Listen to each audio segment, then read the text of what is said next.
Y ahora llega el momento de que nuestro compañero José Manuel García Bautista, fijaos, con la sintonía de Expediente X de fondo, nos haga una crónica sobre uno de los casos más alucinantes de encuentros con ovnis o WAPs, ¿no? Que últimamente ya sabéis que se está cambiando el nombre. Bueno, un encuentro donde el testigo supuestamente falleció a causa de toparse con precisamente una de estas luces extrañas. El análisis, la información de un caso sorprendente, un caso que rescatamos, un caso que es clásico dentro del mundo del misterio, pero al mismo tiempo que merece la pena recuperar porque todavía no se ha dicho la última palabra. Lo rescatamos gracias a José Manuel García Bautista, el caso de João Prestes. En el corazón del estado de Sao Paulo, a escasos kilómetros de São Roque y Aracarihuama, un misterio lleva más de 7 décadas desafiando a todo el que lo investiga. Es el caso de João Prestes Filho, un humilde campesino que murió en marzo del año 1946 tras ser alcanzado por una misteriosa luz ardiente. Y ha sido durante años objeto de estudios, debates y teorías que van desde lo sobrenatural hasta lo extraterrestre. Lo que comenzó como una investigación rutinaria sobre ataques de supuestos chupacabras en 1997 se transformó en la reapertura de uno de los episodios más estremecedores de la historia de la ufología mundial. El investigador e historiador Claudio Tsuyoshi Suenaga, junto al periodista Pablo Villarrubia, fueron quienes se encontraron accidentalmente la pista que los llevó a la familia Prestes, desenterrando testimonios inéditos y desmintiendo parte del mito que había tejido durante medio siglo su historia. Fue el 4 de marzo de 1946, en plena semana de carnaval, cuando João Prestes decidió alejarse del bullicio. Prefería la tranquilidad del río Tietê y fue a pescar solo mientras su esposa y sus hijos participaban en las celebraciones. Aquella decisión marcaría su destino. Al regresar a su casa, según los testimonios recogidos, João se preparaba para cenar cuando una luz intensa, similar a una antorcha de fuego, atravesó la ventana e iluminó todo el cuarto. En segundos sintió todo su cuerpo abrasándose, desde el pecho hasta la cabeza. Aterrorizado, se envolvió en una manta y descalzo emprendió la carrera desesperada de más de 2 kilómetros hasta la casa de la hermana de su hermana, de María Prestes, en el centro del pueblo. Los testigos relataron que llegó con el cuerpo ennegrecido, la piel quemada y el rostro deformado por el dolor. Sin embargo, lo más inquietante era que sus ropas y cabellos estaban intactos. Fue trasladado a Santana do Paranaíba, pero falleció antes de llegar al hospital. Su certificado de defunción, recuperado décadas después por Suenaga, registra la causa como colapso cardíaco por quemaduras generalizadas de primer y segundo grado. Durante años se afirmó que el cuerpo de João se desintegraba en vida, cayéndose a trozos la carne de los huesos.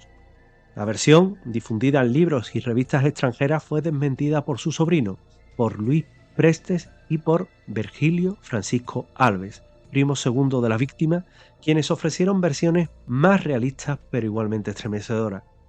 Luis recordó que su padre, Roque Prestes, un excombatiente de la Revolución Constitucionalista, siempre hablaba del incidente con temor reverencial. Según él, João no sufrió descomposición del cuerpo, sino quemaduras severas y un ennegrecimiento progresivo de la piel, concentrado en la parte superior del cuerpo. Él decía que no se le caían a trozos la carne, pero que el dolor era insoportable. Virgílio, que no Virgilio, era entonces y tenía poco más de 20 años, y confirmó que vio a su primo agonizando en casa de María, que tenía las manos retorcidas y la piel rojiza como si se hubiera asado, pero su propia ropa estaba intacta. Los pies estaban despellejados de tanto correr por las piedras. Y el anciano aseguró además que João ya había sido perseguido antes por luces misteriosas conocidas en la región como boitatas o Mare do Ouro. El área comprendida entre Aracarihuama, San Roque y Santana do Parnaíba es, desde principios del siglo XX, escenario de fenómenos extraños. Las crónicas locales narran apariciones de bolas de fuego, de seres luminosos e incluso criaturas mitad humanas, mitad animales. Algunos vecinos atribuyen estos sucesos a la mina de oro de Morro Velo, hoy abandonada, donde se habría producido manifestaciones luminosas en los años 20. Al respecto, Luis Prestes decía que su abuelo decía que esas luces salían del suelo y que eran los espíritus del oro o maldiciones de los bandeirantes. Otros habitantes hablaban del lobisomen, de un hombre lobo que según la leyenda habría sido herido en el año 1922 y reaparecido de forma humana al día siguiente. Décadas después los fenómenos continuaron. En 1955, trabajadores de una cantera dieron un objeto metálico flotante perseguido por aviones militares, o eso dijeron. En 1989, el enterrador del pueblo, Nelson Oliveira, relató haber visto sobre el cementerio un ovni con forma de sombrero invertido, brillante y silencioso. Los informes ufológicos brasileños registran además decenas de avistamientos similares en la región entre los años 1993 y 1997. El anciano Virgilio Francisco Alves, entrevistado por Suenaga y por Villarrubia, no solo aportó coherencia al relato, sino que sugirió una conexión más amplia entre el caso Prestes y otros fenómenos. Según su testimonio, su primo Emiliano Prestes también fue atacado meses después por una antorcha de fuego mientras caminaba en un bosque cercano. Él decía que sintió un calor insoportable, cayó de rodillas y comenzó a rozar. Y entonces la luz se detuvo y desapareció. Estas coincidencias llevaron a los investigadores a considerar la posibilidad que Aracaiguama fuera una zona ventana, un lugar donde distintos fenómenos anómalos se manifiestan con frecuencia. En ese punto la investigación tomó un giro y entonces surgen las preguntas. ¿Podrían aquellas luces ser una forma de energía natural desconocida o estaban relacionadas con la actividad extraterrestre? El caso de Joao Prestes comenzó a ganar notoriedad en el año 1971, a nivel internacional, cuando el ufólogo Irineu Silveira lo presentó en una conferencia sobre vida extraterrestre en Sao Paulo. Desde entonces surgieron diversas teorías. El investigador Walter Waller defendía una causa local, por ejemplo el accidente de un candil, que habría caído sobre su cuerpo y lo habría quemado. Pero otros expertos como el médico Luis Braga y el ufólogo Fernando Grossman rechazaban esa explicación. Grossman entrevistó en 1974 al enfermero Arasi Gomide, quien atendió a Joao en sus últimas horas. Gomide describió una descomposición del tejido corporal similar a los efectos de la radiación atómica, como en las víctimas de Hiroshima y Nagasaki. Según el relato, las quemaduras no solo afectaron a la ropa, sino que también dejaron al cabello del propio Joao sin tocar, sin afectar, lo que sugería una emisión de energía dirigida. No era fuego, sino que era radiación pura. Eso dijo y aseguró. El certificado de defunción, sin embargo, contradice algunas de estas versiones. Establece como causa quemaduras generalizadas y la fecha de muerte el 4 de marzo de 1946 a las 22 horas. Ni el 5 ni el 6, como se habría dicho durante muchas décadas, aunque esto, día arriba, día abajo, parece que poca importancia podría tener, en principio. Joao tenía 44 años, no 39, y aún así persiste una pregunta. ¿Qué tipo de energía pudo carbonizar el cuerpo de un hombre sin quemar su ropa o su entorno? Con el paso de los años, el caso Prestes se ha convertido en una referencia obligada en la ufología brasileña. La mezcla de testimonios de campesinos, de evidencias médicas, de fenómenos aéreos y también fenómenos aéreos de tipo no identificado, ovnis, lo ubican en el límite entre el mito y precisamente la ciencia. Algunos investigadores lo vinculan con otros episodios, como los ataques lumínicos en el estado de Pará durante los años 70, donde las víctimas humanas también informaron de quemaduras inexplicables provocadas por luces voladores. El propio periodista Pablo Villarrubia escribió que el fenómeno parecía inteligente en su día, como si aquellas luces seleccionaran a sus víctimas. Por su parte, Suenaga consideraba plausible la hipótesis del relámpago esférico, un raro fenómeno atmosférico capaz de producir un calor extremo. Hoy en la zona sigue siendo y existiendo un pueblo pequeño, de calles empedradas, de casas antiguas, donde el recuerdo de Joao Prestes se mezcla con los relatos de los mayores, de los más ancianos. Algunos aún afirman que las bolas de fuego se pueden ver aún cruzando todo lo que es el cielo de este lugar en la noche sin luna. Otros prefieren callar. El misterio de Joao Prestes va más allá de su trágica muerte. Representa la frontera entre la realidad y los límites del conocimiento humano. Su historia resume el desconcierto que causa lo desconocido en comunidades rurales donde lo sobrenatural convive con lo cotidiano. Entre el boitata indígena, el fuego fautuo, los ovnis y la energía inexplicable, el caso sigue siendo una herida abierta en la historia de la ufología latinoamericana. Mientras los científicos buscan respuestas racionales, muchos en Araquiriguama siguen creyendo que la luz que mató a Joao no era, en suma, de este mundo. El caso, amigos, de Joao Prestes sigue siendo un clásico del misterio y al mismo tiempo no parece que encontremos respuestas. Y fijaos cómo me recuerda esto a lo ocurrido también en la isla de Colares. Unas extrañas luces que agredían a sus habitantes. Se provocó toda una investigación. Hubo incluso un grupo de militares que fueron enviados allí para averiguar qué es lo que estaba ocurriendo. Le llamaron la Operación Prato o la Operación Plato o Platillo, para averiguar si aquello tenía algo de explicable, algo que los ciudadanos de esa pequeña isla en Colares decían que les atacaban. Extrañas luces que lanzaban como una suerte de rayos que impactaban en algunas de las personas. Hubo decenas de heridos. Bueno, pues me gustaría recordar precisamente con todos vosotros ese episodio, también clásico, tremendo y lleno de misterio, aquí en Nueva Dimensión. En el año 1977, en la isla brasileña de Colares, aconteció uno de los episodios más extraños relacionados con el fenómeno ovni que existen. Todo comenzó cuando uno de sus habitantes notó como una noche su habitación se inundaba de una poderosa luz que, según sus palabras, llegaba a atravesar incluso el techo de su vivienda. Cuando aquella luz tocó su piel, inmediatamente sintió como si ésta le causara algún tipo de quemadura. Este fue el primer incidente de lo que serían meses de auténtico terror. Los días siguientes a este hecho, más vecinos comenzaron a asegurar haber sido víctimas de unas extrañas luces que parecían producir unos terribles efectos adversos. Los afectados aseguraban que estos objetos emitían unos rayos de luz que los tocaban y desencadenaban una sensación de succión, de quemazón, provocando heridas de diferente consideración. Algunos lo describían como un rayo que les quitaba la energía. Los aparentes ataques se prolongaron durante más de 2 meses, afectando a cerca de 2.000 personas, 80 de ellas con heridas considerables, 35 fueron hospitalizadas, pero la preocupación extrema llegaría con la muerte de 2 de los habitantes de la isla de Colares.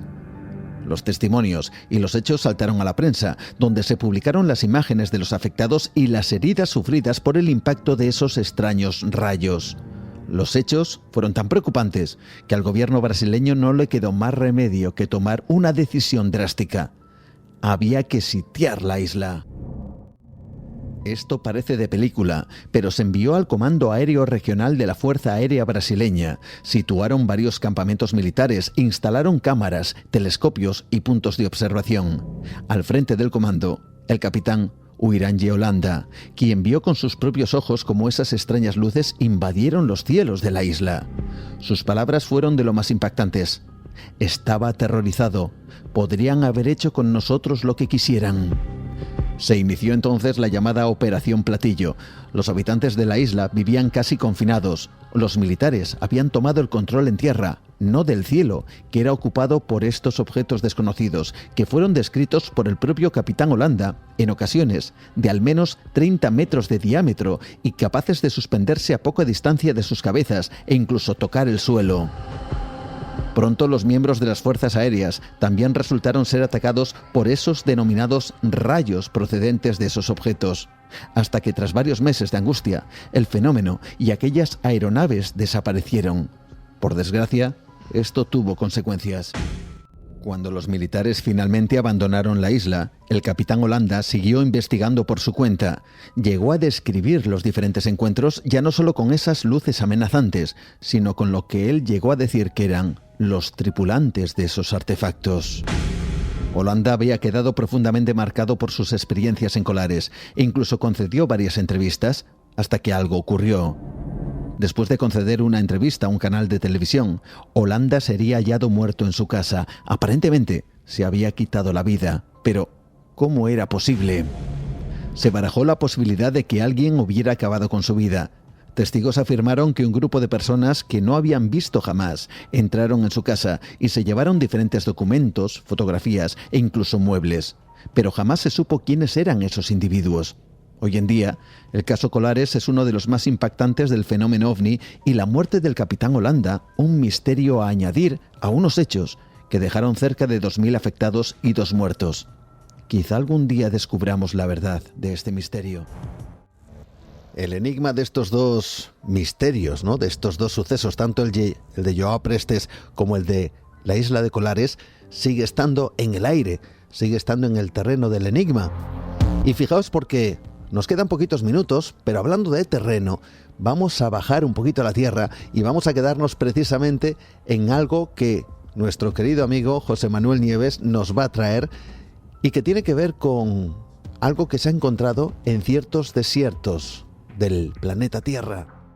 Ya sabéis que José Manuel Nieves es el experto en ciencia y tecnología del diario ABC, que tiene un trabajo extraordinario llamado Materia Oscura y que, a través de él, nos lleva por ese terreno del enigma. Ya veréis qué cosa tan curiosa, ya veréis qué sorprendente y cómo esto nos puede hacer soñar con vida en otros lugares del universo. Soy José Manuel Nieves y hoy quiero que me acompañéis a algunos de los desiertos más áridos de todo el planeta. O mejor dicho, a algo muy misterioso que se acaba de descubrir justo debajo de ellos. Y es que a veces los mayores descubrimientos de la ciencia no vienen de galaxias lejanas ni de aceleradores de partículas que cuestan miles de millones de euros. ¿Qué va? A veces la noticia nos mira desde una piedra polvorienta en mitad de la nada, esperando a que alguien con la suficiente curiosidad se pare, la observe y diga: un momento, esto no debería de estar aquí. Bueno, pues eso es precisamente lo que acaba de ocurrir. Y es que un equipo internacional de geólogos y de microbiólogos se ha tropezado con algo que desafía nuestra comprensión de la vida, fijaros bien, y de cómo la vida es capaz de moldear el mundo mineral. Han encontrado túneles, pero no túneles excavados por topos, ni por hormigas, ni por ninguna criatura que podamos ver a simple vista. Se trata de microtúneles, de galerías fósiles invisibles al ojo humano, perfectamente alineadas, lo cual es muy misterioso, ahora os cuento, y ocultas en el corazón sólido de piezas de mármol y de roca caliza en los desiertos de Namibia, de Omán y de Arabia Saudí. Pensadlo bien, estamos ante el rastro de una forma de vida que no conocíamos, de una criatura, probablemente un microorganismo, que es capaz, o que era capaz en el pasado, de comer piedras. Una especie de arquitecto invisible que hace millones de años decidió que su hogar y su alimento estaban dentro de la dura roca. Pues es una historia que comenzó hace ya unos 15 años. Y es la historia de un geólogo que se llama Chez Pasquier, es de la Universidad Johannes Gutenberg de Mainz, en Alemania, y resulta que estaba en el desierto cuando notó algo extraño en unas bandas de mármol. Al mirarlas de cerca vio unas marcas, una serie de marcas, una especie de tubos diminutos perforados en la roca. Estamos hablando de estructuras de apenas 0,5 milímetros de ancho, más finas que un cabello humano, y de unos 3 centímetros de profundidad. Pero lo que realmente llamó la atención de este investigador no fue solo su tamaño, sino su increíble regularidad.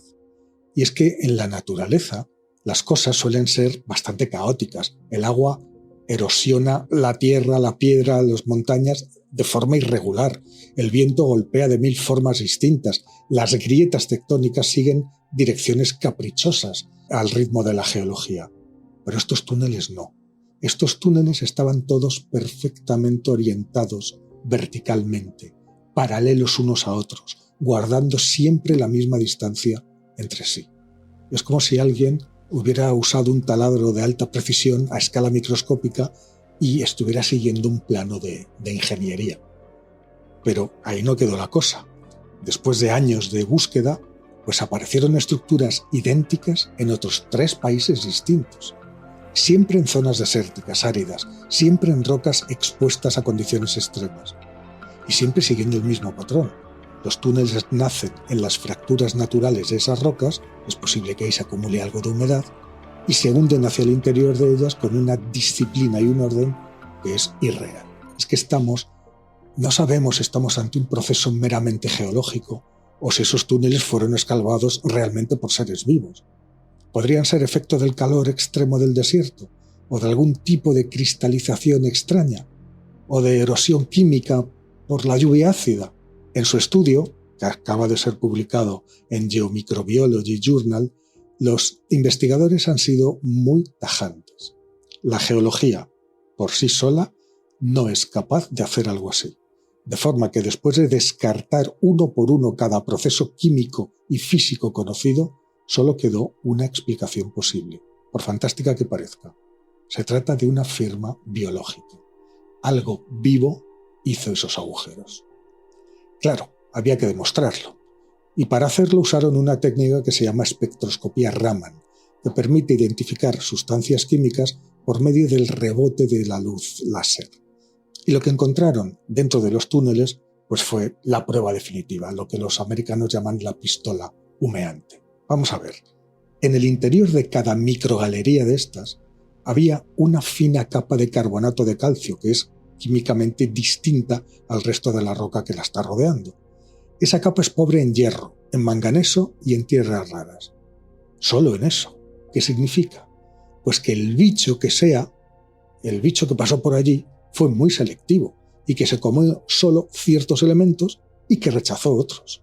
Y más aún, los científicos detectaron también fósforo y azufre en las paredes internas de esas galerías. Para que lo entendáis, el fósforo y el azufre son como los ladrillos y el cemento de las membranas celulares y de las proteínas. Encontrar eso ahí, pues es como encontrar las huellas dactilares de un organismo que existió hace millones de años. Es el rastro inconfundible de materia orgánica que ya está degradada. Y por si todo esto ya parecía raro, aquí es donde la cosa se pone verdaderamente extraña. Y es que estos microorganismos no se limitaban a devorar la roca al azar, como os he dicho. El estudio revela que los túneles nunca se cruzan, nunca se chocan entre sí, mantienen una red organizada, como si cada individuo supiera exactamente dónde estaba su vecino y decidiera no invadir el territorio. En biología moderna conocemos algo llamado quimiotaxis. Es la capacidad de las células de oler o de sentir gradientes químicos. Es posible que estos microbios, mientras disolvían el mármol con ácidos orgánicos, pues fueran dejando una señal química detrás de ellos, una especie de señal o de cartel de propiedad privada o de aquí ya no queda comida, de forma que sus compañeros al detectar esa señal cambiaban de dirección para no solaparse. Eso, queridos amigos, no es más que una forma de inteligencia colectiva, una colonia de mineros microscópicos trabajando en perfecta sincronía para maximizar los recursos de un entorno tan hostil como es el interior de una roca. Pero hay todavía más. Al observar los túneles al microscopio, los científicos se dieron cuenta de que había capas concéntricas de desechos minerales, muy parecidas a los anillos de crecimiento de los árboles. Y eso sugiere que el organismo no trabajaba siempre al mismo ritmo.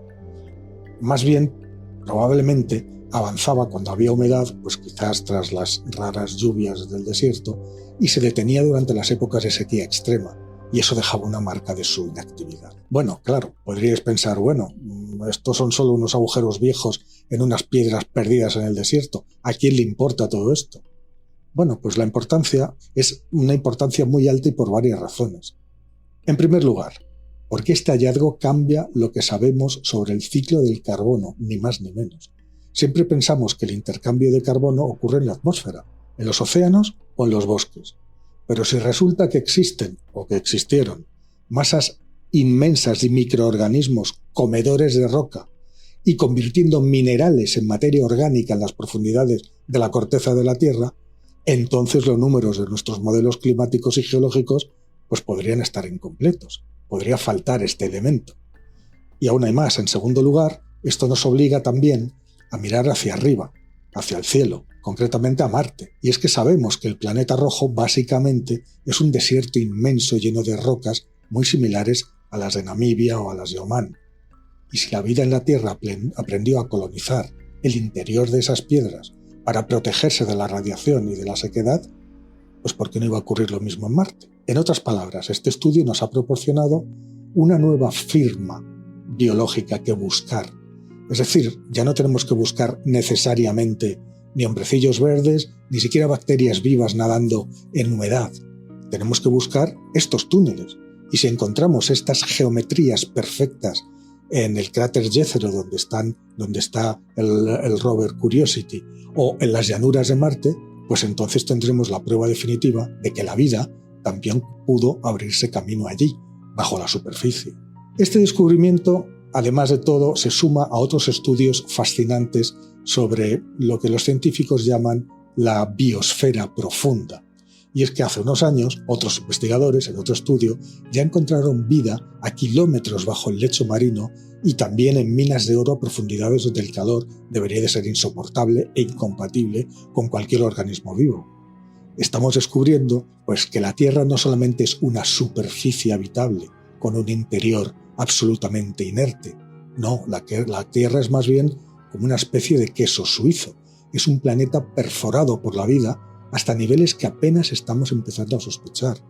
Y que estos túneles de Arabia y de Namibia son el testimonio silencioso de una de esas avanzadillas biológicas. Ahora bien, ¿qué eran exactamente? ¿Bacterias? ¿Arqueas? ¿Algo totalmente distinto y que ya se extinguió? Pues no lo sabemos, porque hasta ahora solo hemos encontrado sus casas, llamémoslas así, vacías, los moldes que dejaron. Pero sí que sabemos que la vida es mucho más tozuda de lo que creíamos. No necesita luz solar, no necesita oxígeno libre, ni siquiera necesita un suelo blando. Solo un poco de energía química y tiempo, mucho tiempo, para perforar incluso algo tan duro como la roca. La marca de alguna clase de criatura extraña ya desaparecida, aunque siempre puede haber la posibilidad, y quién sabe, porque ya que es un misterio, y a pesar de lo que dice la ciencia, siempre habrá alguien que especule con la idea de alguna clase de tecnología extraordinaria, tal como también hacía referencia ahora mismo José Manuel Nieves. Todo parece indicar que fue una criatura que provocó esos, microtúneles. Lo que pasa es lo que nos decía José Manuel. Esto nos lleva a pensar que la vida puede estar en los lugares más insospechados. Vamos a comenzar, lo vamos a hacer con un primer tema, atención, que es de los que han generado y siguen generando muchas preguntas. Son de esos temas que parece que son auténticos clásicos, pero que siguen asombrando por las peculiaridades, por los testimonios, por lo que dicen que han vivido los testigos. Y aquí en Nueva Dimensión hemos hablado en alguna ocasión del Hospital La Candelaria en Tenerife. En ocasiones hemos escuchado el testimonio de personas que trabajan allí, que han vivido cosas asombrosas. Pero es que resulta que la lista de sucesos es tan larga que a uno le cuesta pensar que todo lo que allí ocurre es casualidad. O quizás sea un error de apreciación, o producto del trabajo, o la medicación de los pacientes. Yo creo que no, amigos. Aquí hablamos de una instalación médica con una larga trayectoria de historias insólitas. Tanto que ya no es que nos haya llamado a nosotros la atención por los testimonios, que ya de por sí son muy potentes, sino también por el trabajo y las investigaciones de aquellos que han ido hasta ese hospital y a otros en Tenerife donde se han topado con el misterio. Y esta noche vamos a comenzar con un invitado muy especial. Nos vamos a ir hasta Canarias para hablar con el investigador y escritor Alfonso Ferrer, alguien que lleva mucho tiempo tras las huellas de lo que pasa en ese hospital tinerfeño. Cosas que nos desafían y de los que sus trabajadores cada vez están más dispuestos a hablar. Atentos porque, ya sería casualidad, ¿no?, que alguien esta noche nos esté escuchando desde ese mismo hospital. A ver, evidentemente no queremos dar ni meter miedo a nadie, pero sí contar unos hechos que al menos nos desconciertan. Será con nuestro primer invitado. Estos son algunos de nuestros contenidos esta noche. Ahora, preparaos. Viajamos hasta Tenerife. Allí nos espera nuestro invitado para contarnos historias de un hospital donde a día de hoy pasan cosas extrañas. Bienvenidos. Esto es Nueva Dimensión. Como sabéis, aquí en Nueva Dimensión hemos hablado en más de una ocasión de hospitales donde pasan cosas. Hemos tenido el testimonio de trabajadores y trabajadoras, personal sanitario, también de pacientes o de visitantes que, se toparon en un momento determinado con algo totalmente inesperado, algo que desde luego no tiene sentido y muchas veces se sale de toda lógica. En el ámbito sanitario hay que decir que, en la mayoría de las ocasiones, todo esto se lleva con total discreción y tan solo son comentadas entre el propio personal, aunque de vez en cuando se animan precisamente a compartirlo, a contarlo. Desde luego este es un tema que también se abre al debate y sobre este tipo de experiencias, en cuanto a si son producto de algo, llamemos, sobrenatural o quizá algo explicable. Pero lo cierto es que ese tipo de experiencias están ahí. Y entre esos hospitales que desde luego podríamos poner en el top de los que más fenómenos extraños parece que albergan, es el Hospital Nuestra Señora de la Candelaria en Tenerife. Parece ser el epicentro de ciertos fenómenos sorprendentes, tanto que en su momento dos investigadores, Alfonso Ferrer y Alfredo Moreno, decidieron plasmar lo que pasaba allí en un libro, Los fantasmas de la Candelaria, fenómenos extraños en hospitales de Tenerife. Y me gustaría, y de hecho ya está con nosotros, hablar precisamente con uno de los autores de este trabajo, como es Alfonso Ferrer, al cual le damos la bienvenida. Alfonso, ¿qué tal? ¿Cómo estás? Bienvenido a Nueva Dimensión. Hola Juan, encantado de estar en tu programa y nada, sabes que para mí es un honor hablar contigo de estos temas tan inquietantes y que yo sé de buena tinta que van a interesar, este tema concretamente de fenómenos sobrenaturales en hospitales va a interesar a tu audiencia. Seguro que sí. Oye, cuéntame, para conocer un poquito más de ti, ¿desde cuándo te gustan este tipo de cuestiones? Bueno, la verdad es que siempre he sido un enamorado de toda la temática de misterios, pues quizás desde hace más de 25 años vengo recopilando de una manera quizá al principio más discreta, sin participación tanto en medios de comunicación, pero sí tomando mis propias notas y acudiendo a los sitios donde presumiblemente han sucedido fenómenos extraños. Me he interesado mucho en la fenomenología ovni. Aquí en Canarias, como sabes, es muy rica, ¿no? La casuística que hay, todas las historias que han circulado sobre ovnis aquí en Canarias y casi de manera accidental me han ido llegando con el paso de los años pues historias de lo más variopintas, algunas bastante interesantes, como la que ha propiciado esta investigación, este libro, Los fantasmas de la Candelaria, que ha sido la acumulación de una serie de pesquisas, una serie de recopilación de testimonios, una serie de entrevistas que nos llevó a Alfredo y a mí pues 4 o 5 años de registros de esos testimonios para después plasmarlos en este libro, ¿no? Este libro salió publicado en el año 2016 y hemos hecho una actualización reciente para hacer una autoedición de este volumen y actualmente está en la plataforma Amazon con nuevos testimonios engrosados, ese volumen actualizado con nuevas historias que son bastante interesantes. Yo antes lo comentaba, ¿es verdad que el mundo hospitalario es tan cerrado a la hora de hablar de estas cosas como cuentan? Es muy complicado, Juan, acceder a este tipo de testimonios, este tipo de historias, porque en un recinto tan particular como un hospital, un inmueble tan particular, donde pues digamos que se trata con personas enfermas, personas que muchas veces están en estado terminal, hay que como que mantener por parte de estas personas un comportamiento formal, no compartir demasiada información que muchas veces tienen que ver con personas con nombres y apellidos que están instaladas en esos hospitales, ¿verdad?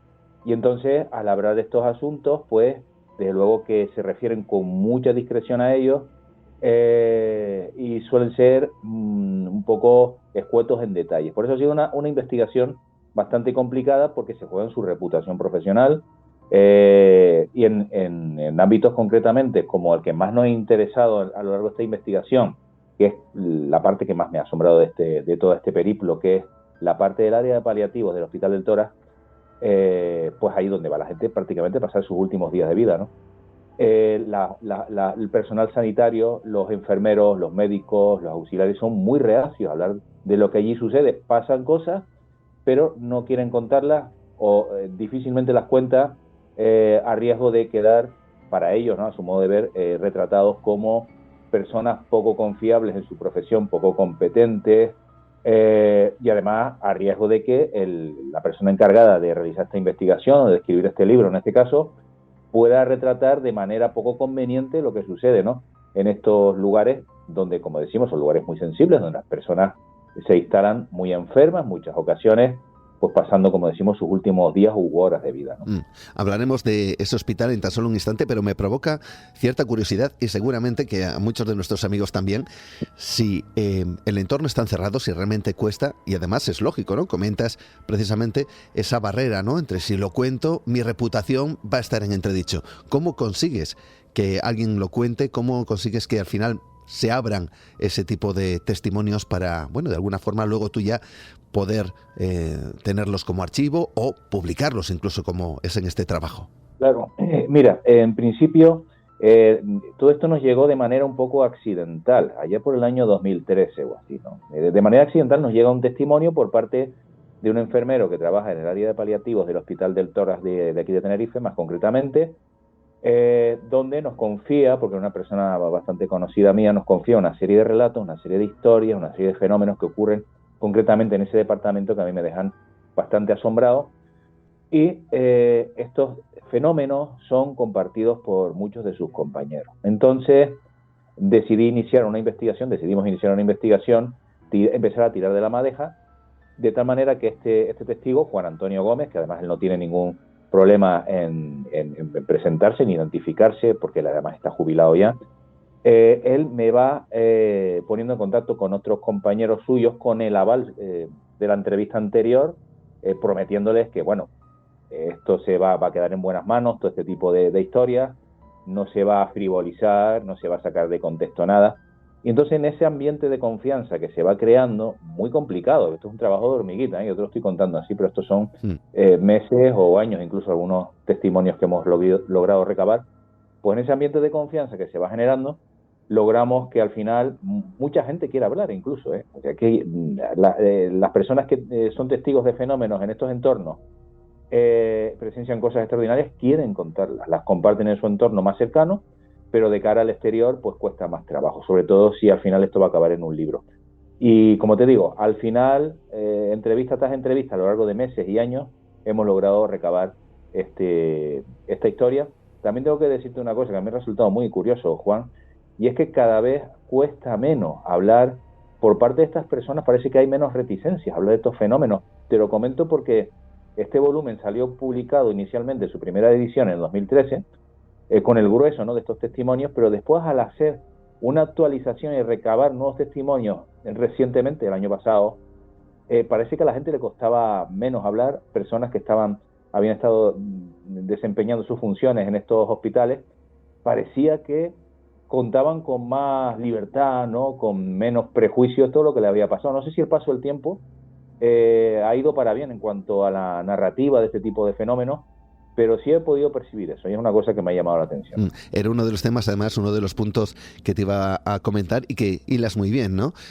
Fíjate, me he dado cuenta que en Canarias, a pesar de ser un tema tabú, ¿no?, como el hablar de estas cosas, quizá porque se cree más en la magia, quizá porque hay una vinculación más normalizada con estos fenómenos extraños que, por ejemplo, que en otros lugares. Pues posiblemente esa raíz un poco más antropológica, folclórica, ¿no?, que apunta sea bastante oportuna. Puede ser que sí, porque tú sabes que aquí en Canarias tenemos una mezcolanza de creencias, de culturas, es un crisol de culturas donde han pasado a lo largo de los siglos pues numerosas civilizaciones, ha habido mucha migración, tenemos tema de creencias afrocubanas, cristianas, espiritistas. Bueno, tenemos una mezcolanza muy interesante ahí. Después está esa carga mágica, telúrica que tiene esta tierra de volcanes, donde el mar tiene una presencia imponente con toda esa significación, esa simbología, todos esos arquetipos. Pues posiblemente sí. Pero yo una de las conclusiones que sí saco después de elaborar este trabajo es que los fenómenos que hemos recabado en estos dos hospitales en el norte de Tenerife, como decimos, seguramente, y seguro de hecho, se dan en la gran parte de los hospitales de España y quizás de Europa y del mundo. Son episodios universales porque tienen que ver con la enfermedad y con la muerte. Esto es algo universal y que esto nos nadie es ajeno, ¿no? a estas cuestiones. Y quizás hay una cuestión cultural, pues aquí en España, por ejemplo, donde pues el idioma nos une y una serie de ideas y de culturas, pues seguramente estos fenómenos se trasladan como una planilla de un hospital a otro en cualquier punto del panorama nacional, entiendo. Nuestro invitado, nuestro amigo Alfonso Ferrer, que nos va a trasladar ahora mismo a ese hospital que nombraba antes, al Hospital de la Candelaria, el protagonista de ese trabajo. Cuéntanos un poquito su historia. ¿Cuándo surge? ¿Tiene una historia que se remonta desde hace siglos, desde hace décadas? ¿Cómo es?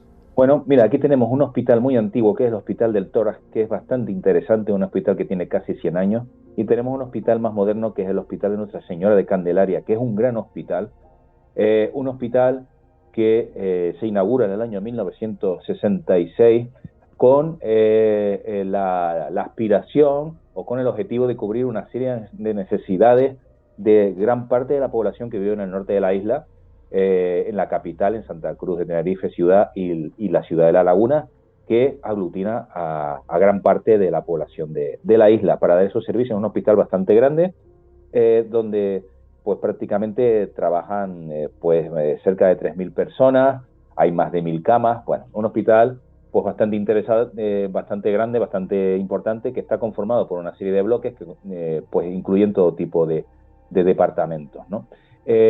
Aquí en este hospital, con el paso del tiempo, hemos ido recogiendo, porque hay dos etapas importantes. Hasta los años 90 ocurre una serie de fenómenos. Después se dan a mitad de esa década una serie de remodelaciones muy importantes, muy considerables estructuralmente en esos edificios, y después parece que se dan otro tipo de fenómenos, ¿no?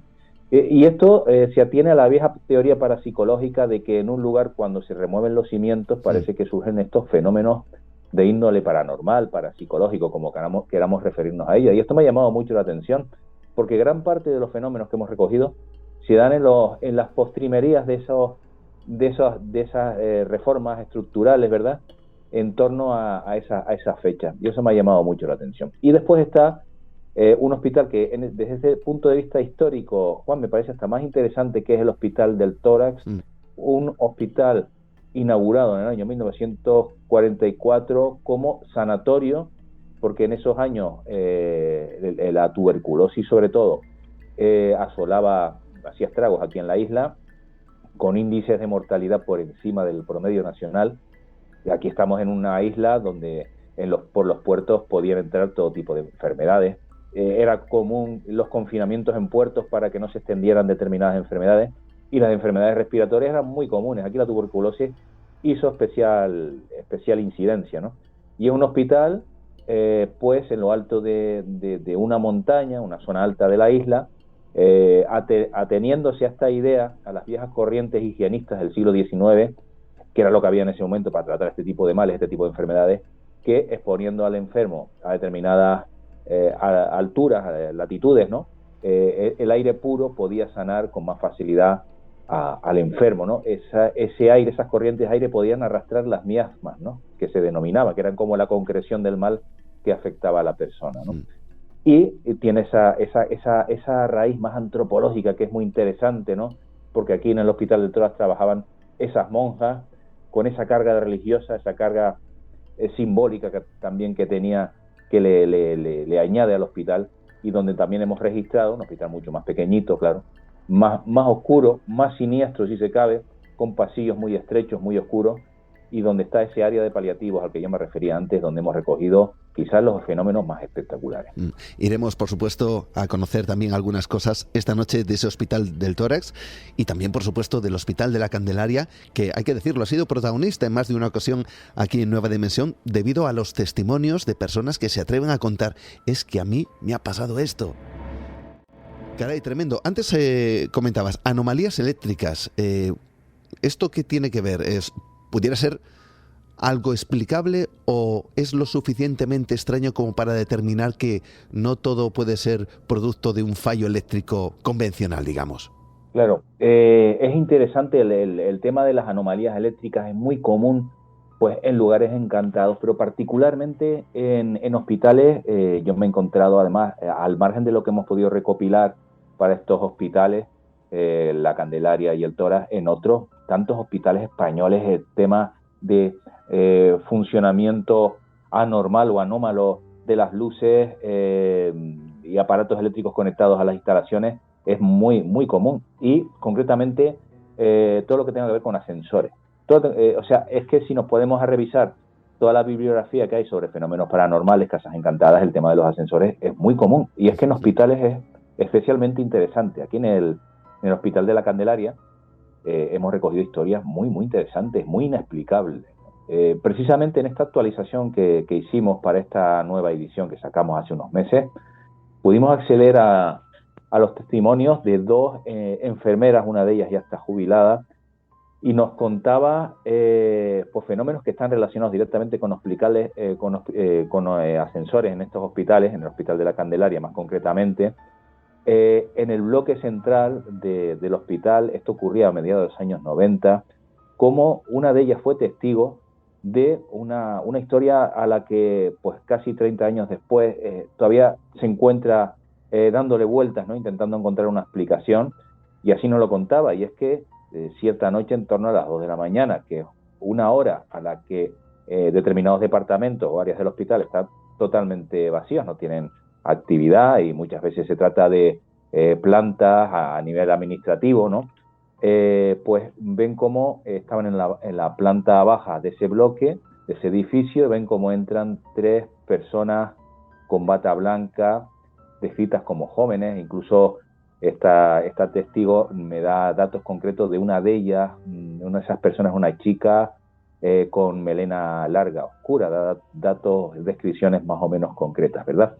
Y entonces estas 3 personas que entran a esas horas de la madrugada, 2:30 de la madrugada, se dirigen hacia el ascensor del edificio y lo llaman, se meten en el ascensor y se van a la última planta, la 4ª planta de ese bloque, que era la última, donde hay una serie de quirófanos que esa noche no tenían ningún tipo de actividad. Digamos que la testigo estaba sola en ese momento con el celador. Entonces ella se queda extrañada porque no le cuadraba que hubiera gente con la inactividad que había en ese momento en el edificio, que hubieran personas allí, y más que en esos días se estaba hablando de que había muchos robos en el hospital, estaban un poco alertas. Y junto con el celador deciden llamar al ascensor para acudir a esa 4ª planta, a ver a dónde habían ido estas 3 personas jóvenes, qué demonios hacían ahí ese día y a esa hora. Y efectivamente llaman al ascensor, acuden a la 4ª planta, que viene a ser descrita como un largo pasillo con zonas de quirófanos en los laterales, y pues con bastante inquietud, con no poco nerviosismo, empiezan a abrir cada una de las habitaciones de esa planta.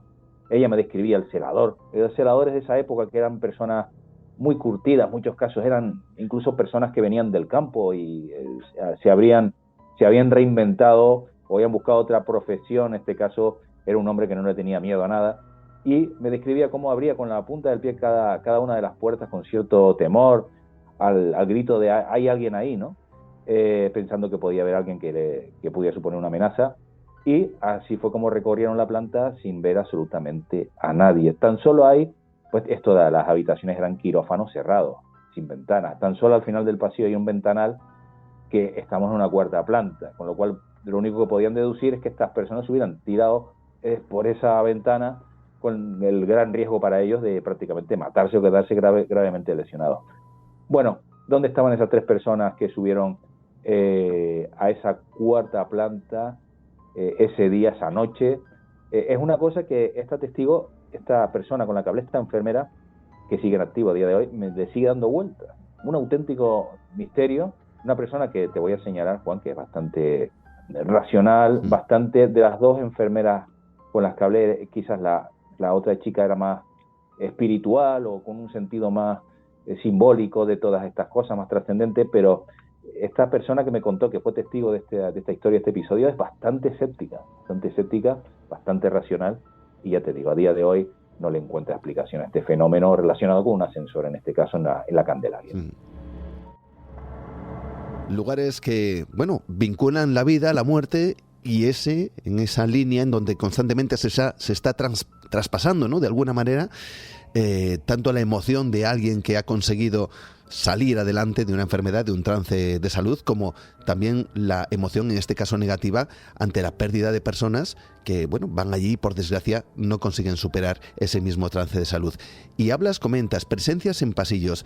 Yo tuve la oportunidad de hablar con alguna enfermera de la zona, me comentaba que había sombras, que había cosas, incluso algún que otro, vamos a decir que paciente, que luego se determinó que había fallecido tiempo atrás. Vosotros habéis recogido algunos de estos testimonios, ¿verdad?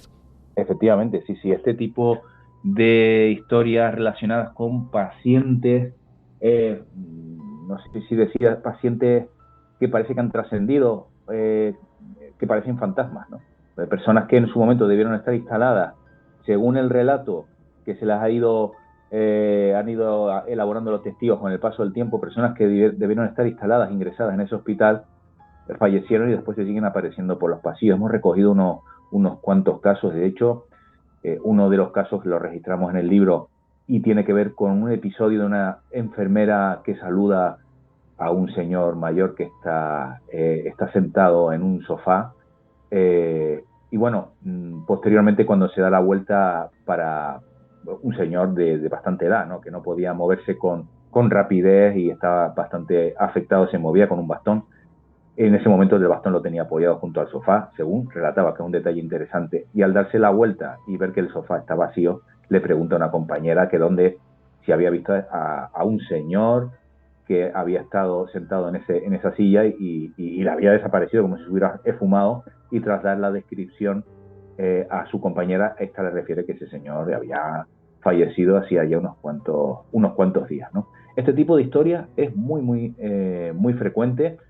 O en el caso de mi testigo principal para esta investigación, Juan Antonio Gómez, que me decía cómo en uno de los pasillos concretamente él solía ver a pacientes, lo que aparentaba ser pacientes de carne y hueso, pues ataviados con su pijama de hospital, de pie en uno de los pasillos, mirando con mirada lánguida, ¿no?, hacia el exterior por uno de los grandes ventanales de ese pasillo concretamente. Muchas veces cerrados a su suero, ¿no? Se movían con ese suero por los pasillos, ¿no?, para moverse, para pasear, pero que le llamaba la atención de que nadie interactuara con ese paciente en concreto, ni siquiera médicos o enfermeros se acercaran a esa persona para ver si estaba bien, si le hacía falta algo, porque se encontraba allí, como si fuera una presencia fantasmal. Esto es una cosa que a mí me llamó mucho la atención, como si fuera una estampa, una película, ¿no?,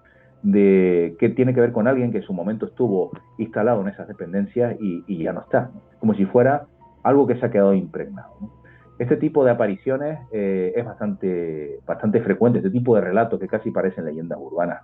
Y uno les da el crédito porque emanan de personas profesionales, porque esto hay que decirlo, Juan, son personas muy competentes, pese a que puedan ser testigos de cosas que no pueden explicar, pero su trabajo lo hacen perfectamente. En el caso concretamente de Juan Antonio Gómez, es un profesional increíble, ¿no?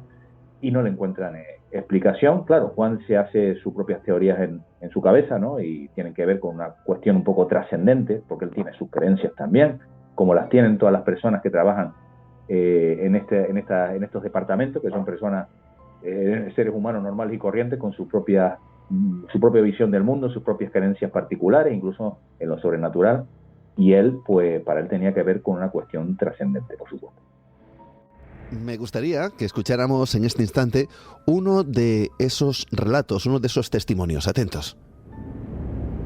Y de repente estás hablando, no siempre estás pendiente de la cámara, y ver una persona que llega a este fondo de la cueva, que digamos, ¿no? Hay dos habitaciones que son las dos donde siempre suelen pasar más cosas, que es la 850 y la 848 que está enfrente. Y entonces ver una persona caminando, te quedas mirando, y meterse hacia la izquierda, hacia el 850. Entonces nosotros mirar y, oye, muchas veces pueden haber pacientes que se desorientan por la noche, nosotros acudir a esa habitación, no haber salida por ninguna parte y no haber absolutamente nadie. Es que ni siquiera sombra, o sea, verlo claramente por la cámara, que, o sea, ni siquiera es una sombra, sino ver como una persona como una persona caminando hacia el fondo de ese pasillo y meterse en una de las habitaciones. No, ni siquiera una sombra que se vea en la pantalla, sino una persona, le ves la espalda, le ves los pantalones, le ves como una especie, como los pijamas que tienen nosotros que tenemos nosotros en el hospital que le damos a los pacientes. Y date cuenta que en esa habitación hay pacientes de neurocirugía que no se levantan. Son pacientes que están encamados, que son pacientes que por su patología no se pueden levantar, es imposible que sea el mismo paciente y no tienen salida, o sea, ahí no hay una salida, una puerta que sea alguien del personal, ir allí y no ver absolutamente nadie. Ir allí y no ver absolutamente nadie. Menudo testimonio, ¿verdad? No, me ha encantado, no conocía ese testimonio, Juan, y entiendo que es de alguien de aquí, de la isla por el acento, ¿verdad? Es justamente uno de los trabajadores del Hospital de la Candelaria. Qué bueno, qué interesante, me ha encantado. Además, viene a reafirmar una realidad que se da en esos pasillos y viene a ser un poco a ir al hilo de muchas historias, muchos fenómenos que se han dado en ese hospital. Más concretamente, yo recojo una historia muy, muy parecida a la que ha relatado el compañero, muy, muy parecida de una enfermera que ve como una persona se mete en una zona privada, abre la puerta de un departamento que es para uso exclusivo del personal sanitario, se mete, no estando autorizado para ello, ¿no? Y cuando la enfermera va a dar a esa habitación, no hay nadie, o sea, es una habitación pequeña. Incluso percibe un detalle muy curioso de que hay como un humo flotando, hay algo como en el aire, ¿no? Como un vapor, que esto es una cosa también que me llamó la atención. Así que va muy al hilo de ese testimonio que parece que es una planilla, ¿no? ¿Verdad? De un fenómeno que se repite pues en determinadas plantas con distintos protagonistas, pero sí, eso está ahí. Antes, precisamente, en este testimonio se nombran unas habitaciones. Tú también, en este trabajo, nombres la habitación 29. ¿Qué es lo que ocurre en este lugar para que sea protagonista, precisamente, de uno de los capítulos de este trabajo? Claro, aquí ya no tendríamos que ir, Juan, al Hospital del Tórax, al departamento de paliativos. Hasta ahora hemos estado hablando del Hospital de la Candelaria. En el Hospital del Tórax, en el área de paliativos, que como podemos imaginar, con las energías, las emociones que hay en esa planta, pues esto supone un caldo de cultivo pues muy propicio para todo tipo de fenómenos y vivencias extraordinarias, pues se han dado algunos fenómenos bastante espectaculares, fenómenos premortem en muchas ocasiones que anteceden al propio momento de la muerte, ¿no? Y cuando los fenómenos, Juan, pues se concretan en sitios específicos, como bien señala, hoy comentabas 2 habitaciones, comentaba el testigo de la Candelaria, aquí hablamos de una habitación, la habitación 29 del Hospital del Área de Paliativos del Tórax, pues los fenómenos se vuelven mucho más interesantes, porque nosotros nos preguntamos ¿por qué ahí y no en otro lugar? Como si hubiera sucedido algo en esa parte que hace que quede ese departamento, esa habitación quede imantada, ¿no? Quede sujeta a algún tipo de vivencia, de energía. Y en este caso, pues tenemos que remitirnos a una serie de apariciones muy concretas en esa habitación 29 que conforman un guión muy específico, que es algo que nos ha asombrado porque los testigos que han sido protagonistas de esta historia son personas que no se conocen, la gente va ahí, pues lo que decimos, prácticamente pues a morirse, ¿no? A pasar sus últimos días de vida.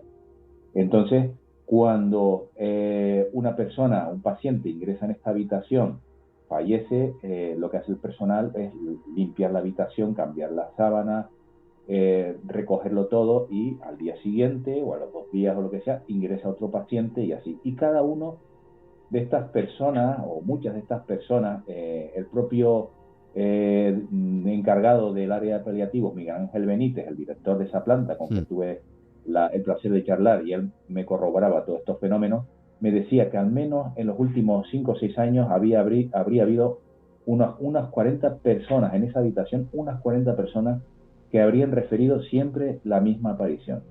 Personas que no se conocen, personas son testimonios independientes. La observación de una figura como una especie de sombra, una figura oscura, con un sombrero, tocada con un sombrero, ¿verdad? Esto nos sonará a muchos de nosotros, a todos los que seguimos toda esta fenomenología, ese arquetipo del hombre con el sombrero que se ha presentado en tantos otros episodios, en episodios de Casas Encantadas, e incluso en ámbitos ufológicos. Bueno, la aparición solía seguir el siguiente guión. El paciente desde su cama ve cómo esa figura con sombrero aparece por el marco de la puerta de la habitación, una habitación pequeña de una sola cama, y esa figura se acerca a los pies de la cama del paciente y parece ser que le está observando, está como una actitud contemplativa, pese a que el paciente no puede describir que tenga ojos, no puede describir facciones concretas, como si fuera una especie de sombra oscura. Y en algunos casos incluso, esa figura parece transmitir alguna suerte de mensaje. Un mensaje que muchas veces es más una sensación que se transmite que un mensaje desde el punto de vista lingüístico, ¿no? Es decir, una sensación muchas veces de tranquilidad que percibe el paciente, que le es transmitida casi que de manera telepática, porque esta figura, hay que decirlo, no suele ser aterradora, el paciente en ese momento no suele referir miedo, inquietud, y la figura con el sombrero, al cabo de unos segundos, pues o bien en algunas versiones de esta historia se difumina o se desvanece, o bien acaba desandando esos pasos que le llevaron desde el marco de la puerta para desaparecer por fuera de la habitación. Bueno, esto se ha dado hasta en 40 ocasiones fácilmente, según nos decían los propios encargados del área de 40 ocasiones. Sí, que 40 testimonios fácilmente, no me dan el dato exacto, ¿no? Pero fácilmente en torno a los 40 lo han registrado, pues en torno a esa cantidad de veces, testigos independientes, y esto, claro, lo verbalizan al día siguiente los pacientes al enfermero, ¿no? Entonces el enfermero o el auxiliar se queda asombrado porque ya sabe que esto se lo han contado otras veces en esa habitación concreta, y claro, se ha generado una especie de folclore, en esa folclore sobrenatural, en esa parte concreta de paliativos en torno al hombre del sombrero, que nosotros nos poníamos a intentar esclarecer esta historia, ¿no? ¿Será posible que haya habido una especie de fenómeno de contagio cultural? O sea, una historia que a lo mejor se ha ido contando con el paso de los años y de alguna manera llega a los oídos del paciente a través de los propios enfermeros, pero no nos consta que haya sido así, no nos consta. Y nosotros nos preguntamos también, bueno, ¿y por qué un hombre con un sombrero, ¿no? Y no un hombre claro, sin sombrero? O con otra forma. Yo ahí especulo de manera un poco distendida en el libro, ¿por qué no el Bigfoot, ¿no? ¿Por qué no un alienígena cabezón, ¿no? ¿Por qué no otro tipo de arquetipo que no tenga que ver con cuestiones relacionadas con nuestra realidad? Es una aparición, una descripción concreta. ¿Y por qué ahí, no? En ese lugar, que también es la pregunta del millón. Bueno, pues son preguntas, Juan, que son difíciles de responder, no tienen respuesta a día de hoy. Podemos especular, tenemos algunas especulaciones, pero nada muy, muy certero, ¿no? Fíjate, Alfonso, que estabas hablando de sombras, de ese personaje arquetípico que también aparece en las habitaciones de algunas personas, que también se vincula con otro fenómeno llamado la parálisis del sueño y que evidentemente también forma parte de las cosas que ocurren en ese hospital. Pero me gustaría que escucháramos otro testimonio y que tiene que ver precisamente, Alfonso, con esas sombras extrañas que se ven en los pasillos. Una enfermera va caminando y de repente mira por un ventanal, por un cristal, ella está en el interior evidentemente del hospital, ve su reflejo en ese ventanal, pero también ve algo más que está justamente detrás de ella. Trabajando de noche, ir a buscar uniformes al otro lado del hospital, en la parte vieja, y cuando volvía de regreso, pues hay un ventanal, y en ese ventanal se reflejaba una sombra negra que pasaba de mí para arriba, pues no te exagero, 2 metros, era como una manta, como que me quería abrazar. Entonces, pues, yo sentí ese pánico, se me clavaron los pies al suelo y no sabía si seguir o qué hacer. Yo notaba la sensación de que venía detrás, pero claro, yo miraba pero no veía nada, pero sí la veía a través del cristal. Veía una sombra a través del cristal, ella miraba hacia atrás, no veía nada, clavada al suelo del pánico, también en el hospital La Candelaria. Tremendo, ¿no? Interesante, Juan, muy interesante, muy. Fíjate, ¿no? Y cómo cuentan estos profesionales, cómo cuentan estas historias de manera tan aséptica, tan desapasionada, podríamos decir, ¿no? lo cual les merece toda la credibilidad. Ese fenómeno de reflejos en las ventanas que obedecen a una observación de alguna entidad, algo que luego ellos no perciben nada a su alrededor, también es bastante común, ¿no? Muy interesante.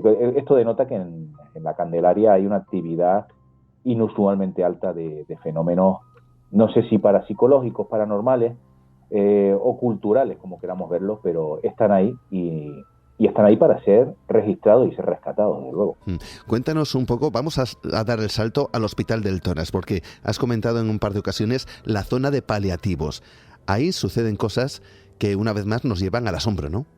Sí, efectivamente, porque nosotros ya dentro en el Hospital del Toras, más concretamente, que tiene esa antigüedad de, pues fíjate, 80 años, ¿no? Pues con el paso del tiempo se ha ido conformando una especie de folclore, ¿verdad? Y al final es un ecosistema de historias, de creencias, de rumores, de leyendas, de vivencias, de experiencias reales, ¿no? Aunque no puedan ser demostradas científicamente, que incluyen una serie de historias, de relatos que nosotros hemos intentado conectar para darle un sentido a todo. Entonces, nosotros precisamente, hilando con la historia del hombre del sombrero, nosotros nos preguntamos, ¿quién puede ser este hombre del sombrero, ¿no? Y entonces hemos conocido con el paso de los años de que muchos enfermeros y pacientes preferían ver a una monja de aspecto fantasmal en esas dependencias en años recientes, porque en los primeros años de vida del hospital a los pacientes los cuidaban las monjas, ¿no? Cuidar a enfermos era una cuestión más piadosa que profesional hace bastantes años. Después, en los años 60, se introdujo la profesionalización, aquí al menos en Tenerife, a través de la Universidad de La Laguna, esa carrera universitaria de enfermería, pero hasta entonces era una cuestión que muchas veces quedaba en manos de las monjas de la orden mercedaria, que se caracterizaban, y nosotros indagamos buscando fotos de estas monjas, fotos antiguas, se caracterizaban por tener en su atuendo un tocado en la cabeza muy espectacular, una especie de tocado de ala ancha, muy, muy singular, ¿no? Casi, te diría yo, terrorífico, ¿no? Visto con los ojos de hoy en día, ¿no? Y se nos ocurrió pensar, bueno, pues quizás esa figura del hombre del sombrero pudiera ser, más que un hombre con sombrero, una mujer con sombrero, ¿no? Podría ser, ¿no? Una especie. De hecho, tenemos recogido a alguna mujer con sombrero entre esos relatos, ¿no? Ah, sí. Y podría ser pues la imagen que ha quedado impregnada de la labor de esas monjas, ¿no? Esta es una de las que atendían, ¿no? Acudían al paciente para atenderle, para ver cómo estaban, y eso se ha quedado grabado como una película. También tenemos la posibilidad de un médico muy conocido en esas dependencias, que se le reconocía físicamente por su atuendo, siempre iba con un maletín y un sombrero. Un hombre que era muy querido ahí en ese hospital, en el Hospital del Toras. Y esa, pues, adentrándonos en esta vertiente un poco más especulativa, pues también podría tener cabida desde ese punto de vista, ¿no? Qué historias tan fascinantes. Me preguntan, por cierto, por aquí, me parece una muy buen punto, sobre todo teniendo en cuenta que muchas de las cosas que vemos en televisión sobre fenómenos extraños en lugares concretos dicen que están vinculados con alguna clase de construcción previa, y me preguntan si estos hospitales fueron construidos en el margen o en el marco de algún lugar sagrado en la antigüedad. Bueno, que se sepa no, en ninguno de estos dos hospitales, ni en la Candelaria, ni en el caso del Toras, si bien es cierto que en el caso del Hospital del Toras tiene esa raíz de antiguo sanatorio, que es muy interesante porque le da esa raíz un poco más antropológica, más histórica. No nos extrañaría nada que el Hospital del Toras, al ser un sanatorio en la montaña, pues las montañas tenían una significación especial para los antiguos aborígenes canarios, claro que sí, ¿no? Como ocurre en casi todas las culturas antiguas, las montañas eran vistas como lugares especialmente como el punto más cerca al cielo, ¿no? Para el punto más cercano a las divinidades, ¿no? A los dioses que regentaban la vida diaria de esas comunidades, y aquí podría ser perfectamente, podría tener esa connotación. Desde luego no lo descartaría para nada. Si tuvieras, ya prácticamente para terminar, si tuvieras que quedarte con un caso concreto, con uno que dijeras, caray, Dios mío, esto ¿cómo lo explico yo? ¿O cómo consigo darle una pátina de racionalidad o de lógica a lo que te están contando? ¿Cuál sería? Pues mira, yo desde luego que este episodio del hombre del sombrero de la habitación 29 es una cosa que a mí me rompe los esquemas, ¿no? Pero después tenemos también el caso, y volviendo a la Candelaria, de estas dos enfermeras cuyos testimonios hemos recabado para esta última edición del libro, y que tiene que ver con su desempeño durante los años 90 en la tercera planta de uno de estos bloques. Esa tercera planta era la planta de posoperatorio, donde iban a parar las personas que acababan de ser, a pasar por quirófano, por cirugía, ¿no? Y ellas los atendían posteriormente. Digamos que el quirófano, la planta de quirófano estaba en la cuarta planta, justo encima de ellas, y ellas pues luego atendían a esas personas que acababan de ser atendidas. Y ellas, a altas horas de la madrugada, a las 3:30, 4 de la mañana, escuchaban en la planta superior una cantidad de ruido relacionado con camillas, como si hubiera una actividad frenética para atender a alguien que está muy grave, con el ruido característico, me decían ellas, de esos rodillos, esas camillas, rodillos pesados, ruedas pesadas, ¿no? Que hacen un ruido muy particular, que no se presta al equívoco, ¿no? Rodando para allá, para acá, durante minutos y minutos, y ellas estaban, pues claro, esperando a que después de esa intervención, pues alguien entrara por la puerta del departamento donde ellas estaban, pues para atender a esa persona recién operada, recién intervenida. Oye, y pasaban minutos y minutos, horas, y nadie entraba. Entonces subían a la cuarta planta y para su sorpresa no había absolutamente nadie, estaba todo a oscuras y cerrado, ¿no?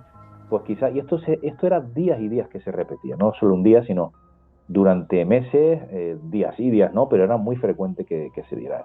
Y me lo contaban las dos eran compañeras, y son dos testimonios pues que vienen a complementarse y hablar de una realidad, Juan, que es difícil de explicar. Vamos a escuchar el último testimonio también para, tal como dices, adentrarnos en esa realidad que es difícil de explicar. Haciendo guardia de noche también en una planta, y la chica, mi compañera, me dijeron, dice, hay un señor que se levanta a pasear, no te preocupes mucho porque él suele hacerlo, él no se va a ir y nada. Y yo pues leyendo y veía pasar al señor un par de veces, hasta que lo vi acompañado de una señora más o menos de media estatura, con el pelito blanco, su batita rosa y blanca, bueno. Y entonces a las 6 de la mañana, cuando ya empezó otra vez a prepararse la gente para terminar el trabajo, le dije a la chica, digo, bueno, pues el señor de anoche pues se ha echado novia.